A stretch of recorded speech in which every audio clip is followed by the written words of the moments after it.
Have you ever heard of this fictional character that's been around for a long time? Maybe you have, maybe you haven't. Of course, I'm talking about Super Guy, and there's a documentary about him called That Super Duper Story of Super Guy. Okay, that's one way to call this documentary and character, but of course, you all know him as Superman. In 2006, a rare documentary was made about the history and impact of Superman called Look Up in the Sky, The Amazing Story of Superman. Documentaries happen to be one of my favorite styles of film. It's a challenging task to introduce an unfamiliar subject to movie watchers and to make those same people interested and curious in whatever that topic may be. A sign of a good documentary is when the filmmakers explore from a personal point of view and entertaining way why the subject matter of the documentary is so important to so many individuals. I think there's a lot of good things to say about Look Up in the Sky.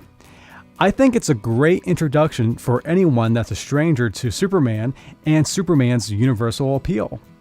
The film highlights every era of Superman's career, from the comics to the films to stage plays and television shows. We even get comments from personalities like Mark Hamill, Richard Donner, Gene Simmons, comic book writers that wrote some actual Superman stories, and many other talking heads that have enthusiasm for Superman.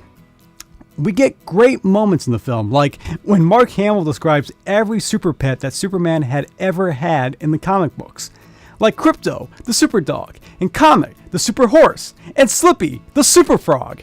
Look Up in the Sky, The Amazing Story of Superman has everything you would want from a documentary about Superman. It's one of the best documentaries you will watch as a fan, non-fan, or a movie lover. At the beginning of this review, I did mention that this was a quote-unquote rare documentary. And I said that because despite the fact this is an excellent documentary about Superman, the public had no idea that this film existed. There was no advertising as far as I know. I just so happened to find one DVD copy of this film while browsing around a Toys R Us one day.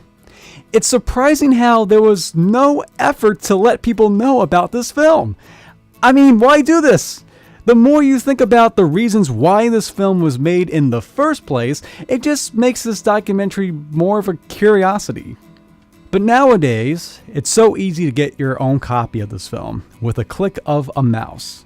Also, if you've been disappointed with any kind of official Superman material in the past years, then this little documentary about the history of Superman will definitely put a smile on your face.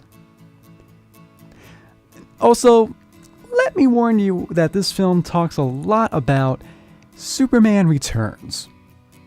And I'm just saying that because this might be a spoiler that could be nerve-wracking to some.